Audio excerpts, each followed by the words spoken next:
प्यारे दोस्तों, आज की कहानी सुधा नाम की एक लड़की की है। सुधा एक बहुत ही आलसी लड़की थी। घर के काम करना तो दूर, वो एक गिलास पानी के लिए भी अपनी माँ पर निर्भर थी। अरे अब उठ भी जा नालायक, 10 बजे तक सोती रहती है। अरे कुछ तो घरेलू लड़कियों वाले लक्षण दिखा। सोने दो ना माँ, क्यों परेशान कर रही हो? अरे भाग्यवान, क्यों मेरी बिटिया को तंग कर रही हो? सोने भी दो इसे। लो, बाप बेटी दोनों एक जैसे हैं। देख लेना, आपकी ये लाडली ससुराल जाके हमारी नाक कटाएगी। मैं कहती हूँ अब भी वक्त है, अपनी ये आदतें सुधार ले, वरना ससुराल में तेरी सास कान खींच कर तुझे सीधा करेगी। वही तुझे सबक सिखाएगी। दुनिया में आज तक कोई ऐसी सास पैदा नहीं हुई माँ, जो सुधा चोपड़ा को सबक सिखा सके। लेकिन होनी को कुछ और ही मंजूर था। सुधा की शादी एक ऐसे घर में हो जाती है जहां उसकी सास एक रिटायर्ड पुलिस वाली थी। अब कहानी में मजा आएगा।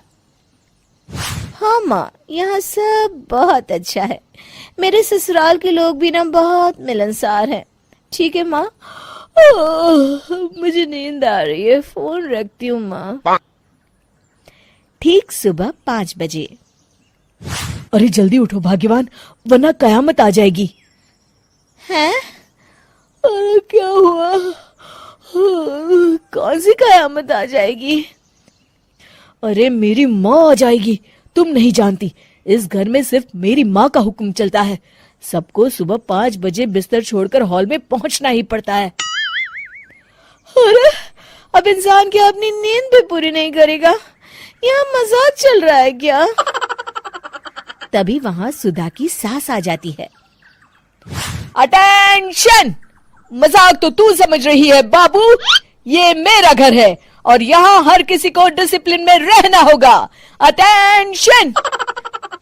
अरे माँ जी, लेकिन इतनी सुबह कौन उठता है?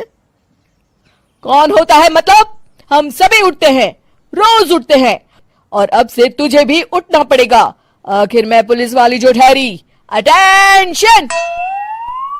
अरे माँ जी, लेकिन अब तो आप रिटायर हो गई हो ना। तो क्या हुआ? शेर कितना भी बूढ़ा हो जाए, शिकार करना नहीं छोड़ता।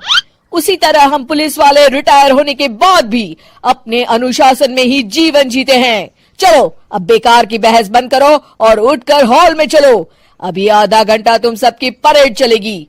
अटेंशन! अरे मैं कोई परेड नहीं करने वाली। सुधा की सास अपनी बहू का ये बर्ताव देख झल्ला उठती है। गौर से देख, तू कहां और किसके सामने खड़ी है? यहां बात सिर्फ एक बार समझाई जाती है, बस। अटेंशन! इतना कहकर सुधा की सास चली जाती है। अपनी सास का ये रूप देखकर सुधा घबरा जाती है और जल्दी से उठकर बाहर चली जाती है।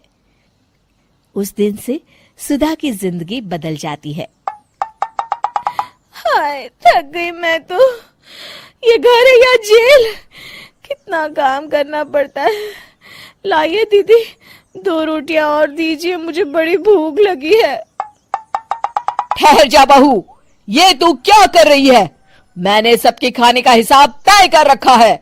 तुम 4 रोटी से ज्यादा नहीं खा सकती और ये मिर्च मसाला भी नहीं चलेगा। मेरी बहुएं एकदम फिट होनी चाहिए। अटेंशन! क्यों माँ जी, आप हमें दंगल में लड़ने के लिए तैयार कर रही हैं क्या? क्या कर रही हो सुधा? माँ जी को मजाक बिल्कुल पसंद नहीं है। चुप करके खाना खा लो, इसी में भलाई है। इस तरह धीरे धीरे सुधा अपने सास के रंग में पूरी तरह रंग जाती है, लेकिन इसका उल्टा ही असर पड़ता है। सुधा अपनी सास से भी ज्यादा अनुशासन की पक्की हो जाती है। सुधा की सास तो सबको 5 बजे उठाती थी, लेकिन सुधा सबको 4 बजे ही उठा देती थी। दूसरी तरफ सुधा की सास की उम्र भी हो चलती है। माँ जी, आजकल आप सुबह उठने में बहुत आनाकानी करती हैं।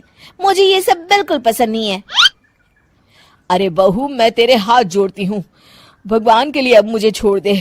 इतने सवेरे उठना और कसरत करना अब मेरे बस की बात नहीं है।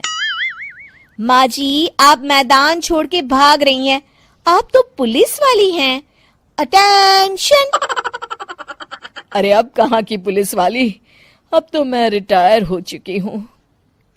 बस बहुत हो गया, अब तुम सब जैसे चाहे वैसे जिंदगी जियो और मुझे भी जीने दो। अपनी सास को गिड़गिड़ाते देख सुधा मन ही मन मुस्कुराती है। इस तरह उस दिन के बाद से सुधा के ससुराल वाले एक सामान्य जीवन जीने लगते हैं।